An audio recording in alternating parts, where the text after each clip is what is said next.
Hey everybody, just waiting to talk to Dr. Valerie Rain whenever she comes on about her teaching model and her healing model. There she is. Okay, here we go.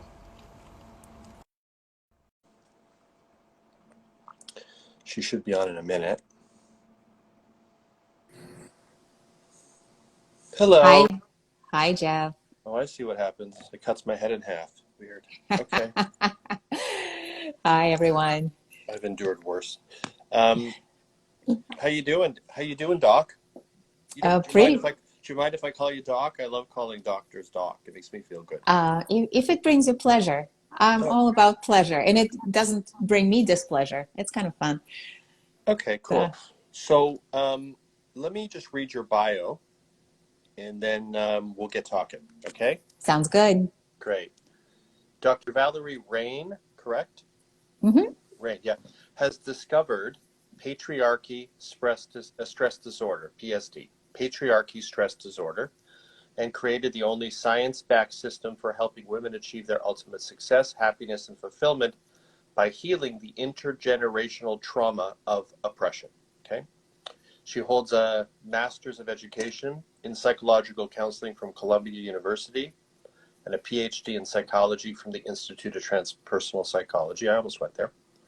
Her best-selling book, Patriarchy, Stress Disorder, The Invisible Inner Barrier to Women's Happiness and Fulfillment, has been heralded by some reviews, I know on Amazon. People love your book, as the most important body of literary work of our modern times, and perhaps the most important book of the century for women.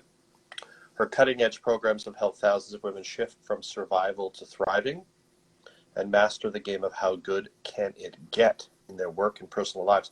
See, now you got to live up to that kind of high level. No, you Let's see, see if what you happens. no, but if you come in like really low bar Canadian, super subtle style, like I wrote a book, it's not very good, I don't know if anybody wants to read it, then you dazzle them, because nobody expected you, nobody saw you coming. That's the Canadian way, right? So now you come in like more the American way. So now you know, you got to live up to that. So Well, I'm Russian. I'm a white Russian, so I come on strong. I'm a white Russian. I've heard the term white Russian. I don't know where I've heard it. Okay, so It's a drink. I know I was kidding.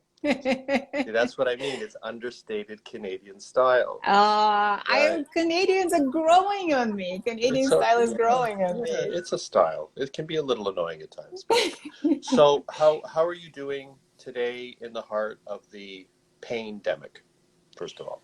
Pandemic. We are in the heart of it. And I am working in my inner lab full time, full Okay. time, big time, heavy lifting. I haven't worked as hard doing the inner work ever. And it's also, so there's a lot of turbulence. Yeah, It's an absolutely. intense ride. Right. And, and the downloads have been also pretty powerful and beautiful, miraculous things like us connecting being one of those. I was doing my first live ever, and that's how we connected and we started talking. And how are you doing in the heart of it all?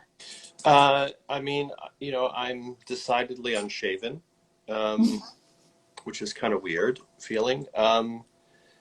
I don't know. I think that it fluctuates. I mean, the Hmm. spectrum of experience is so wide for so many of us right now, and certainly for me. Yeah, Um, I've been trying to stay focused. I have a writing course right now with hundreds of people, so that's kind of helped me to stay focused. It's forced me to beautiful. stay focused. Hmm. Um, and so I've been grateful for that. And I just got a book manuscript sent to the editor for my next quotes book articulation. So that Ooh, felt really good. I sent that off this morning. So, and then we congrats. still have work to do, of course, but this is an important stage in the process. That's a Yeah. beautiful Yeah. milestone. Huge congrats. And lots of things like that. So just trying to get back into that kind of a focus. Hmm. I did a Billy Blanks workout today, Taibo. So that was good. Give me a little energy, a little American energy. Woohoo. But all over the map. I mean, I think that's just what this is, and I Yeah. kind of know the terrain a little bit now, and In the first month or 6 weeks, it was startling. Now it's not quite as startling. It's integrated as reality for the moment. So yeah. Anyway, long answer to a very short question. So Thank tell you. us about patriarchy stress disorder, both how you defined that, and how that came to you. You know, what that was sort of the Mm. culmination of in your own consciousness and realizations. First, it's so refreshing to be speaking to a man about PSD and unpacking PSD together. Thank you for being an ally. Thank you for You're being welcome. a human, an inclusive human. And I'd like to start by saying that when I say patriarchy, I don't mean men. Okay. And when I say men, I don't mean patriarchy. Patriarchy, what I mean by it, is a system of oppression and inequality that has existed for over 10,000 years. And it has traumatized humans across the gender spectrum. I focus on women in my work because it's my experience in this lifetime. And it came to me, through my own experience. It started with, well, it started early on. It started with me being a little girl and be my whole life being defined by this question of what's wrong with me? Mm-hmm. What's wrong with me? Why am I being told that I'm being too loud? Don't be too loud. Boys are not going to like you. Don't be so smart. No one would want to marry you. Don't eat that. You'll get fat. Boys won't like you, etc., etc., etc. And so, And who was saying this to you? Your oh, mother? oh, everybody. It's Everybody. every woman, right? So women perpetuating the rules issued by, right, patriarchy press, a lot of trauma there. And then early on, I recognized that, oh, if I do well at school, people kind of let me be. So I became really focused on academics and studying psychology. What else would I study to figure out what's wrong with me, right? And so I checked off all the boxes. I had a great life. I had a private practice in New York. I had a family and home I adored. And one day I was on the phone with a client when I noticed that I was smiling only with the right side of my face. And the left side of my face just hung in there, as did my left arm. And I ended up in the ER, emergency room, with symptoms of a stroke, which thankfully, after a day of scanning, turned out to be just stress. That was my official diagnosis, Yeah. Okay. which puzzled me to no end because I actually didn't feel stressed. And because I had time to think in the ER for the first time, I wasn't answering phones, I wasn't catering to anything, I wasn't working. I had time to consider, oh my gosh, like what have I been covering up with this security blanket of work, work, work, work, work, and other addictions?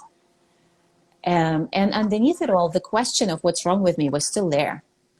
And underneath, having checked off all the boxes that were supposed to make me happy and fulfilled, I wasn't feeling happy and fulfilled. And that was the biggest letdown. That was really devastating because I didn't know what else to do because I've done it all that I was supposed. I read all the self-help books. I had been in therapy for many years, personal development workshops, et cetera, et cetera. So I started looking at what was I doing for my clients? And I worked primarily with women. What was I doing for them that I wasn't doing for myself? And then I started saying that with all of my clients, I used trauma healing tools, mind, body, spirit trauma healing tools. Although most of them didn't have any trauma history, they have had pretty normal, ordinary, not ordinary, but kind of Yeah. lives without big devastating events. Not capital T traumas. Yeah, like no big life-threatening experiences. However, with using these mind-body trauma healing tools, something was releasing and they were shifting out of that state of being stuck and disconnected from their bodies, from their desires, from their lives, and into more of the fullness of their being. But I wasn't doing it for myself because ironically, I didn't think I had any trauma. And so at that time, research was coming out in the field of epigenetics. That was pretty new, still new, it still is new at this time. The research was showing that traumatic experiences are genetically transmitted. And that was my light bulb moment. That was the moment the download came in, recognizing that women have been oppressed for thousands of years. Oppression is traumatic, and trauma is genetically transmitted. What if we're carrying this trauma in our bodies, in our Yeah. psychics, in our subconscious, even though, right, we might not have experienced kind of, yeah, life-threatening events. So that was the birth of PSD, patriarchy stress disorder, and then the book came out of my own journey through anxiety and depression and seeking. My seeking journey started with yoga, was my gateway drug into mind-body exploration, and then hundreds of conversations with women about how they experience it. So it's really a co-birthing process that brought the book to life. So if I understand, and I have so much to say about this, but um, Mm-hmm. the essence of it is that we're carrying forward this accumulated trauma experience that comes through genetically from Mm-hmm. our ancestry, our lineage, and that may actually explain why generationally we may be more burdened as we proceed through the generations as humans, because there's more material that's held and Yeah. threading forward. Um, and so, on top of the whole experience of living in a survivalistic, patriarchal, patriarchally organized structure, you're also bringing forward all of the traumas that emanated from that cultural experience generationally. So that's a lot. I mean, that's oppression. That feels very imprisoning. It's interesting. I was after you and I spoke on the phone a few days ago. I was thinking about how there's a part of me that, while I completely agree with this, I had a very distinct type of abandonment wound Mm. that I call JAB, jealousy, abandonment, betrayal wound, that showed up when I was around 18 or 19. It was off the charts. It was just, and I was like, where does this come from? And I had some understanding, my mother, my brother, where part of it came from. But then I would notice over the years, my father seemed to have a very similar kind of reactivity in the place of this Mm. wound. And it Mm. was very specific. And I had never experienced that with him in the early years. So it was like, Mhm. does this threat? And then I felt really resistant to this in the last number of days, because I was like, I wanted to somehow believe for many years that I could shed all of their baggage, right? That Mhm. I could resolve all of it, that I could move forward, come to a beautifully new embodied state that was pure and no longer carried the toxicity of my father and my mother. But yet I could never really explain why it is that I seem to have certain things that came from him that were traumas, and they were Yeah. triggers. They were Yeah. very specific triggers, not generic triggers. Mhm. And part of me doesn't want to accept this, because it means I have to accept that he's still with me, and of course he's still with me. I mean, it's preposterous to Mhm. think that he wouldn't be. I mean, it's delusional, but it does take our understanding of our material and how we resolve our material to a whole other level. It's not just about identifying traumas in this lifetime. That's hard enough to do, go Yeah. somatically and do that work. Oh Now we yeah. have to start thinking about, what am I carrying that carries forward generationally in my soma, in the soma itself. Yeah. The rabbit hole runs deep. And what do we do with that? I mean, Mhm. it's because I believe that just having a conceptual understanding of that is helpful, but isn't necessarily healing. Yeah. So, do we now embark on a healing journey in the body centered psychotherapeutic world of actually healing stuff that we're carrying forward genetically? Yeah. And how do I resolve my father's trauma Yeah. and That's his father that's before that? You know. that's such beautiful inquiry. Um, to me, the awareness of collective and inherited trauma, right, has been so liberating, knowing that, okay, there is nothing wrong with me. There's a lot that has been imprinted and passed down from generations before me, from individual traumas that my parents passed down, from the collective. And trauma, first I want to specify what I've come to mean by trauma. It's not a conventional definition, but that's what I've come to mean by trauma through my experiences on my own healing journey and working with clients. Trauma is any experience that made you feel unsafe, physically or emotionally, and led to creating trauma adaptations. Things like how we protect ourselves, how we keep ourselves safe with our mind, our body, and our actions or choices. And to your inquiry of how we work with that, how we heal it, those imprints, whether they come from this, our personal lifetime and our personal experiences, or they're inherited, they live in the body. The body doesn't lie. The body doesn't make up stories. The body doesn't forget. And that's where somatic work helps us unpack something that talk therapy cannot, because the body expresses what's in the subconscious. The body is the subconscious embodied, and so much more, right? So the gateway to healing and the possibility of healing is right there in us. And the beautiful thing is that we now know through research as well that not only traumas are genetically transmitted, but also healing. So we actually have the capacity to interrupt the cycle of trauma transmission within one generation. And then it has the effects on everyone around us, not necessarily only our biological offspring, but all our relations. Because when we start showing up without the same triggers or with a greater level of awareness and being able to work with what's being triggered, everything changes. So in a nutshell, it's not all about me; it's all about we. All about we. Um, and so We weave together. yeah, absolutely. So if someone came to you, a woman came to you and had read your book and wanted to, break through to the heart of this, having done various therapies and not being able to feel, always just sort of feeling like the way you described yourself, like there was just like something that you hadn't gotten to yet, let's say. Mm-hmm.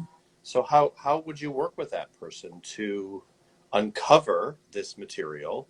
Like, what are the cues and indicators? And how would you work with them therapeutically to resolve the material?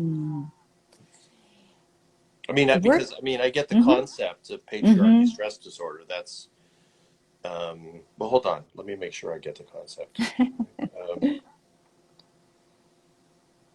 Right. So what you're talking about is the particular traumas that emanate from a patriarchal structure that thread forward genetically. Mm-hmm. And I can comment on it a little more viscerally. Okay. There is this particular study that illustrates it very well.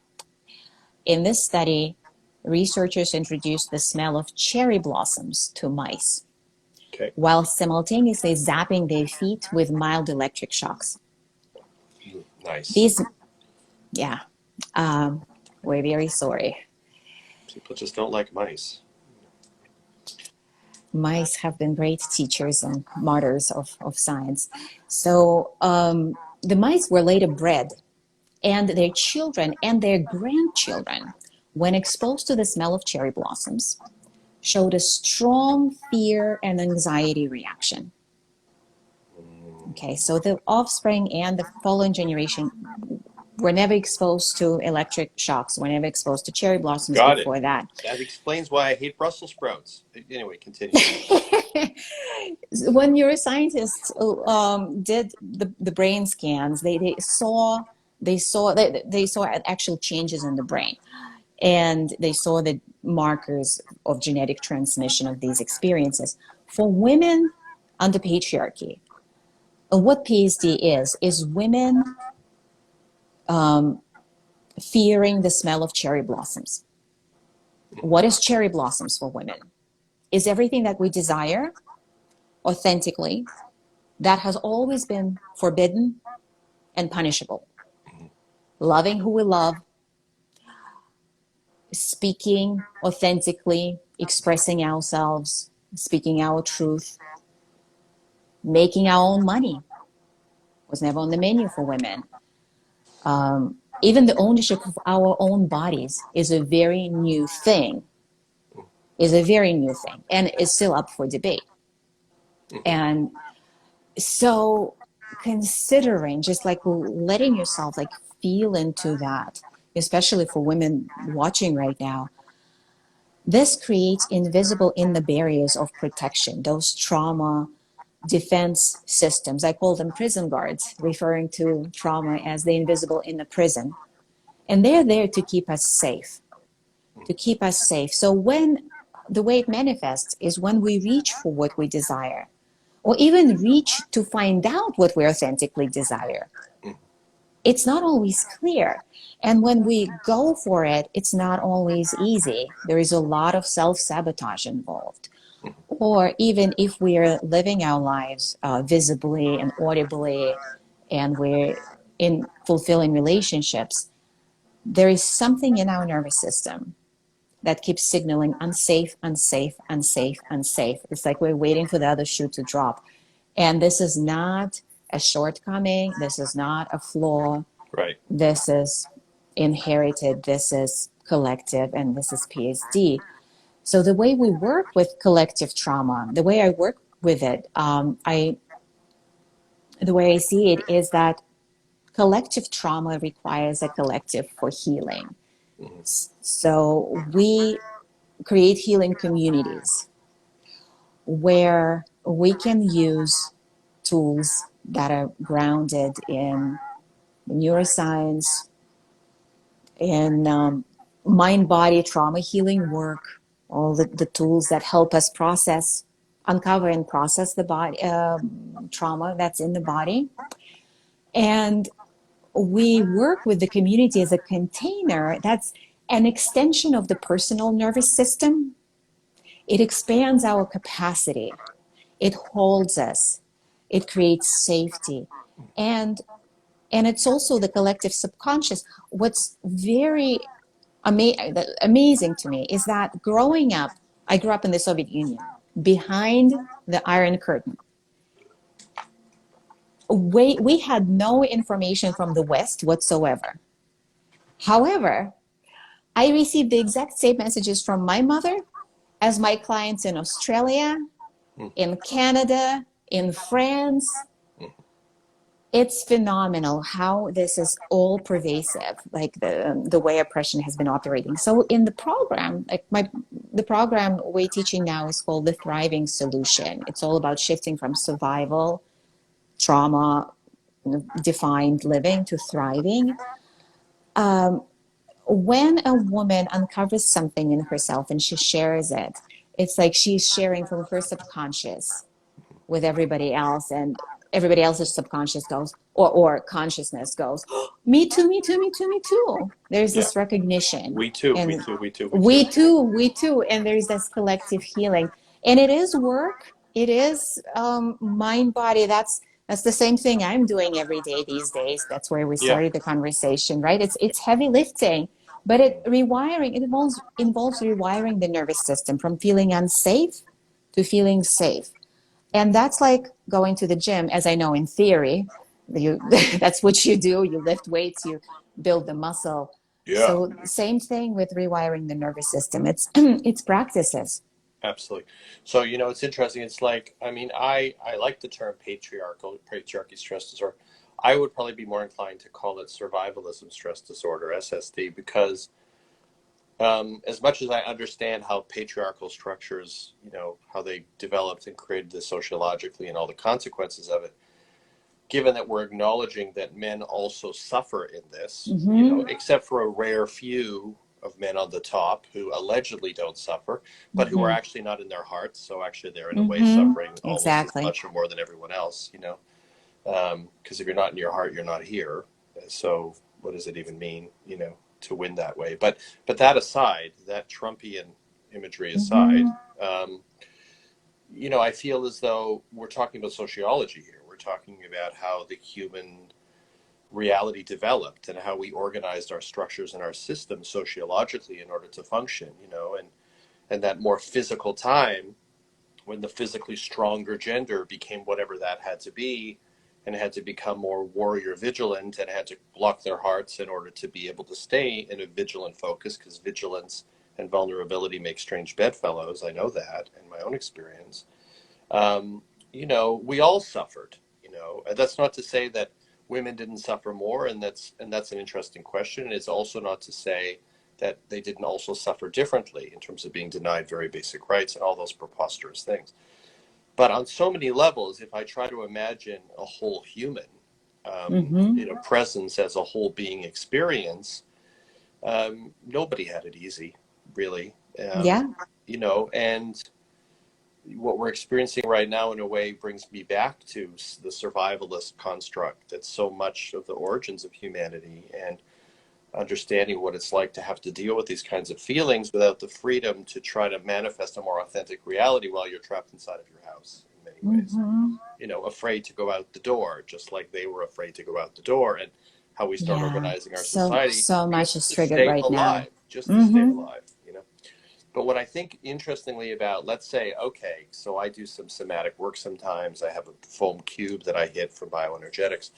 So just imagining that I'm going down there feeling angry and opening Mm-hmm. to the possibility that the anger I'm feeling isn't just mine, me, but Yeah. also we. So now it's like I'm hitting the fucking cube, not Mm-hmm. just because Jimmy pissed me off last Friday, but because somebody named Jimmy pissed off my father 74 years ago, and before that, and I'm going to play with this actually. How do I experience this in the moment therapeutically as something that's not particular to my lived experience, but that is still in my bones? I mean, that's a whole takes everything to a whole different level. Yeah, it's expansive. And to what you said earlier, yeah, about trauma being, it is a human experience. If you're human, you have trauma, right? So we can really broaden it.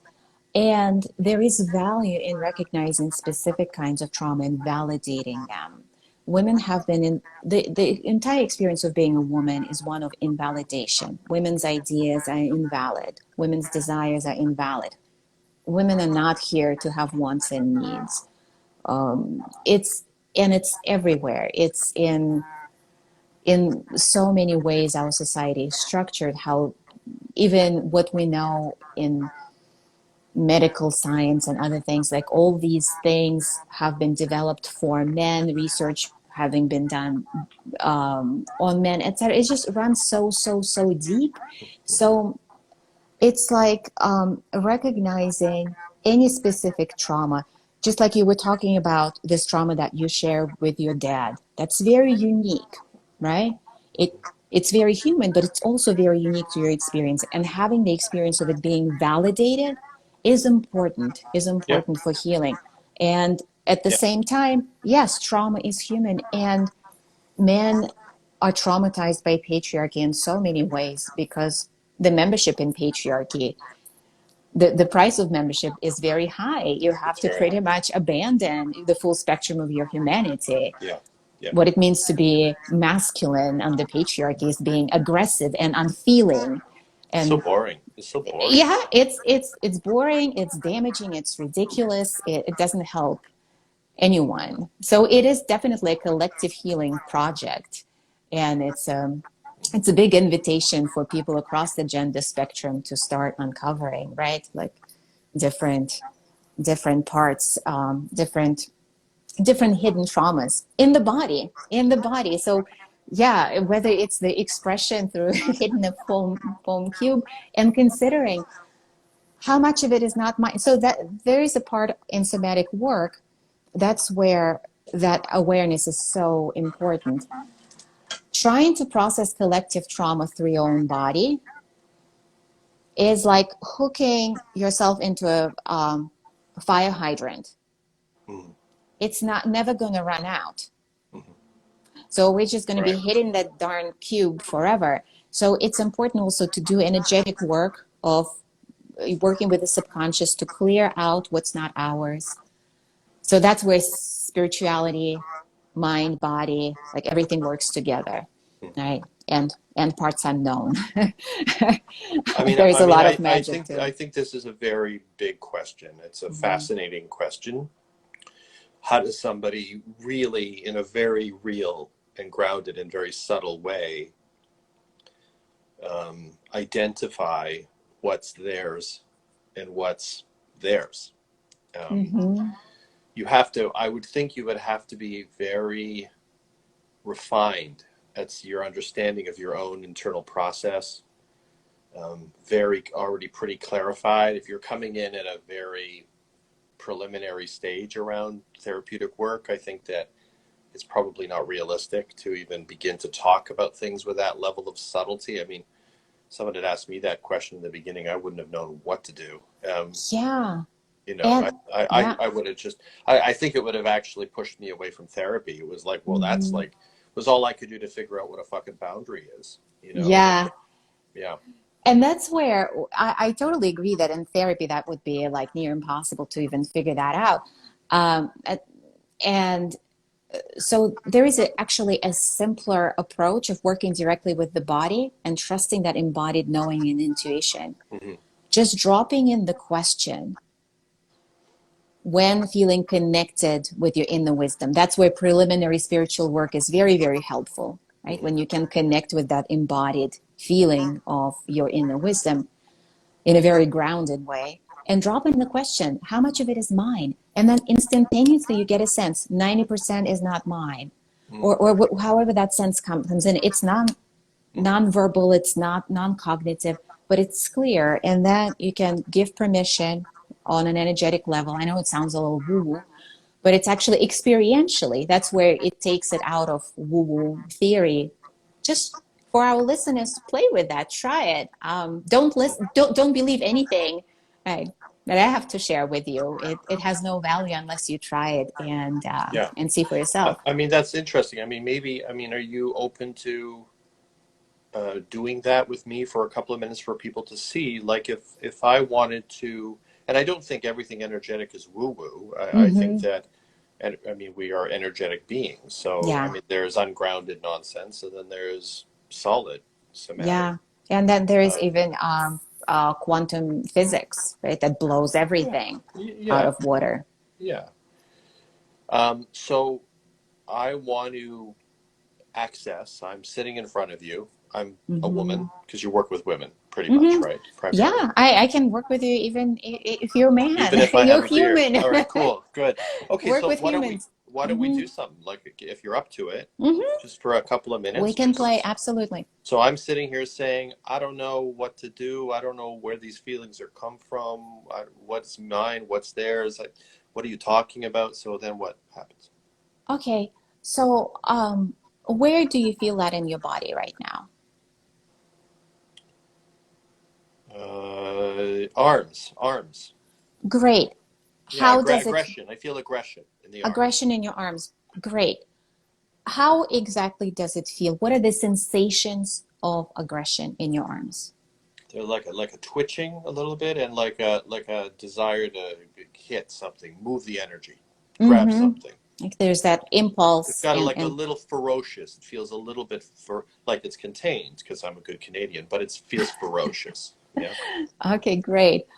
um, Containment is a whole other layer, which is always very curious to explore, because that's where traumas of oppression come in, whether it's patriarchal conditioning or it's whatever cultural conditioning, right, that Yeah, yeah. suppresses our natural emotions. So Right. So we we can't would take a access them. look we would take a look at how that feels as well, what it feels Ah, like, right? good. That's good. That's And important. Yeah. very important, because then it we can give space to what's underneath that.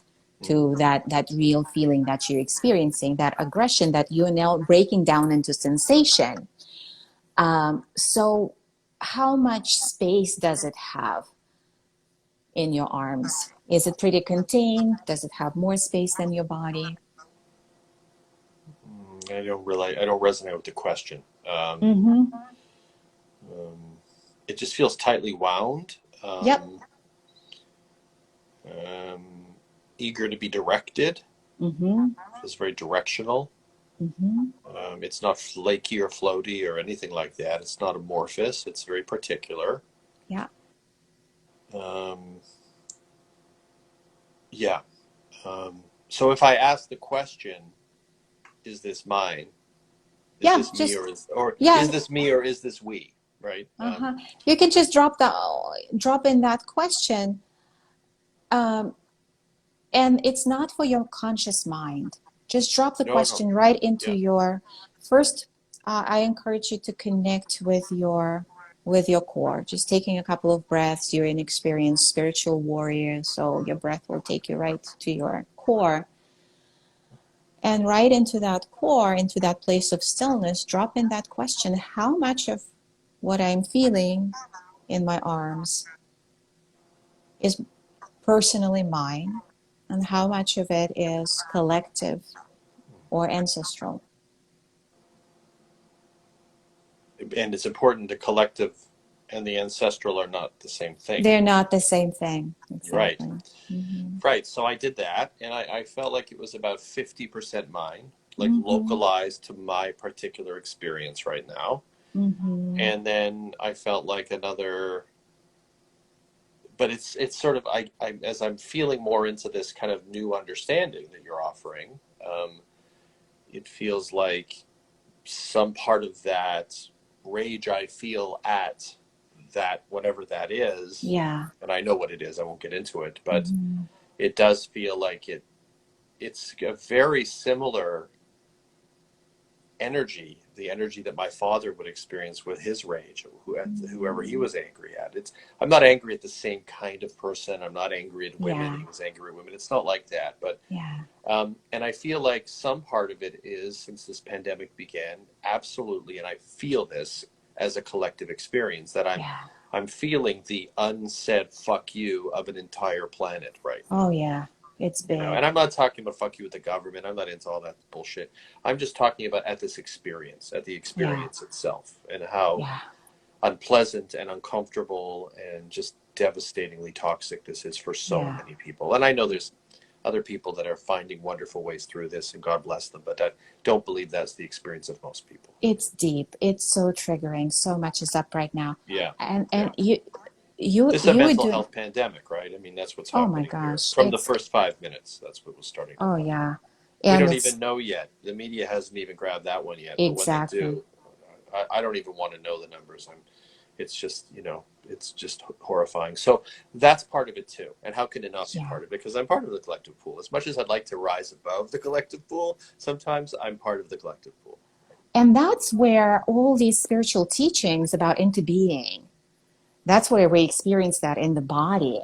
You just dropped in the question, how much of it is mine, how much of it is collective or inherited, and you got this 50-50, which is brilliant. And you saw how quickly that went, right? Your read was Well, pretty. I'm kind of in touch. I'm very body centered. So for Yeah. me, I can answer the question from my body. I don't answer it from Great. my mind. It's a Great. feeling. It's what do I feel? And it does that prep of getting in touch with the body, practicing embodiment, practicing connection, and then that answer is more direct, quicker, the access is greater. And then you have the ability, you have the leverage to then give permission to what's not yours Right. to, and this is the spiritual piece where giving permission for it to be sent to the areas of infinite compassion for processing. It doesn't need to be processing in your body. Mm. It's not the ultimate or the optimal place for it to be processing. And there is so much of what people are burdened with right now that is not personally theirs. Yeah. And Well, yeah. people often say to me now, "Where's this feeling coming from?" I don't know where this is coming from, and that's where Ooh, it's coming from. right. I recently had a woman share with me who has two kids. She's a prominent thought leader herself. She has two kids at home and her husband, and they've been on lockdown, right? And she was discovering that she started to resent her children. Uh-huh. And of course, there's all that programming. Oh, you're a bad mother. How can you resent your Right, children? right, And right. what was coming up for her, she connected it with the trauma of her grandmother, who at that time had ambitions and she worked. She was a real pioneer. But then she had six kids and Mm, she didn't have a choice but to stay home with them. And what she was feeling, staying at home, being confined, and having to stay with the kids, that rage, that grief of her grandmother, she recognized it as right. hers and not her own. So there is so much of this now, and we have such an opportunity to heal. That's my great, I mean, not to be Pollyanna about it. There's a lot of pain, Yeah, yeah, and there is an opportunity to work with it, create space for it, use mind body embodiment tools to shift, to start shifting from survival to thriving for ourselves and for our ancestors and for those around us and who yeah. will come after us. Yeah, that's how we love them backwards, by doing the work that they didn't have an opportunity to do in this Yeah, lifetime. I So I love don't know that. if anyone has questions. I have no clue how to find questions, but if anyone watching has questions, feel free to post them in the comments and we'll get to them. We have only about 15 more minutes because it limits Okay. us to 60 minutes. So in terms of what's your primary website? I don't think that was in your bio. Oh, Um, yes. Very simple, drvalerie.com. D-R-V-A. drvalerie.com. Mm-hmm. You got that? D-R-V-A-L-V-R-I-E. Yeah, E-R-A. cool, cool. Spelling is not my strong suit, but And what will they find there in terms of tangible? So oh, here's yeah. a question. What is the difference between ancestral and collective, and what is someone else's? Okay. Okay. Great question. Hmm. Um, there is trauma that we inherited genetically, um, something that you may not even know about. Just like, I don't know if you were here for that conversation about mice and cherry blossoms. Just like mice did not sit around the fire and tell their children, grandchildren, the stories of cherry blossoms, No, and no, it's held in the body and the it's bones and the held in the genetics, body, right? Yeah, and and that's uh, ancestral. That's the and ancestral collective, piece. yeah, and collective is us being interconnected. And let's say, speaking about PSD, patriarchy stress disorder in particular, when we turn on the TV and we see statistics of violence against women, or the coverage in media of women presidential candidates, for example, here in the States, and that network is activated and we're getting signals, you are worth less than a man. That's what our subconscious is getting. Or if we see women in Saudi Arabia who drive a couple of years ago and the right to vote 5 years ago, right? Or women in Afghanistan, we're hooked into the same network of the collective belonging to humankind and being in a woman's body or identifying as female. This is something that activates that trauma. I mean, I think it's an interesting question. You know, you're talking about specific carry forwards from in the ancestry generationally. Um, but it is an interesting question to me, how much of what I carry comes through the DNA that is part of this collective humanity experience that isn't necessarily particular to the generations before. Um, Mm, I mean, I don't know how we separate that out because it's all part of the same yeah, weave, right? But am I enraged for my dad, or am I enraged for every human who didn't have a chance to express justified anger over the course of humankind? I yeah, mean, it's all in me somehow, some way, or most of it. Um, yeah, I mean, these are fantastic. This is a whole other level of inquiry that I haven't really addressed in my work. but I think that I will now. That's So sorry, back quick, fascinating. So glad we're back. having this conversation, Jeff. Yeah, no, it's great stuff. So on your site, you have some. Do you have some downloadable programs? Yeah, I have good things. I have now that's your book. The Thank first you. chapter of my book. Thank you for plugging my book. It's a really Canadians, good we don't one. plug our stuff enough, so thank you. Savoring, There you go. savoring, savoring grounded spirituality. I have been reading, using it as an oracle, just opening it up and reading and taking it in. Nice. Um, so drvalerie.com, you can download the first chapter of my book, Patriarchy Stress Disorder, The Invisible Inner Barrier to Women's Happiness and Fulfillment. And if you enjoy the experience, the link to purchase it on Amazon is there as well. The book also comes with downloadable materials that are also on the website. There are some practices you can start exploring. The practice that I start all my clients with is the desire meditation, getting in touch with the embodied desire, which is arguably the hardest thing to do because there's nothing more dangerous to the patriarchal status quo than a woman who is in touch with her desire. So it's Yeah. really well protected by layers of trauma defenses. So it's an opportunity to start recognizing the trauma defenses. There's also a log there. You can start tracking them. And I have a program you can inquire about. It's called the Thriving Solution under Work With Me. And more immediately, I have a cool thing that's coming up the weekend of May 22nd. It's going to be the first ever virtual retreat that I'm doing. The cost to attend is $0, American or Canadian or Australian. And we're going to be doing a deep dive for 3 days into what PSD is all about, that collective and ancestral trauma. And What weekend is that? the weekend of the 22nd, May 22nd. So Oh, it's the following the following weekend. weekend. The weekend. Okay, got it. And there's going to be an intimate environment of women who desire to have the experience. I'm calling it the thriving experience, the actual embodied experience of what it feels like to identify that trauma in the body and to start shifting using mind body tools together as a collective. Nice. So the link for that is the first link in my Instagram profile. So if you go to my bio there, it's the first one. Okay. And yeah, I am super thrilled about this because this is, well, it's the first experience of that kind. And I'm thrilled for the ripple effects that it's going to send out. Obviously, we don't know what's going to happen, but I have a good feeling about it. Nice. So one quick last question for me, a very simplistic question. Mm-hmm. How do men embark on the journey of working on themselves, um, acknowledging the impact that the patriarchy has had on others, um, but not in a way that leads them in the direction of self-hatred as part of their own Ooh, process? that is so good. That is such a juicy question. I love it so much. That's a tough question.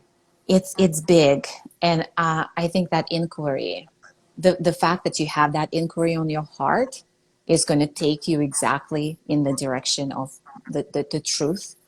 And everybody has their personal truth in it. And I want to share from my experience. I've had so many beautiful men, especially since that all started with Me Too in 2017. And I started seeing really good conscious men going into crises because they started considering, oh my gosh, how have I harmed women in Right, my right, life and right. not realizing it? Yeah. And they started going into that spiral. And so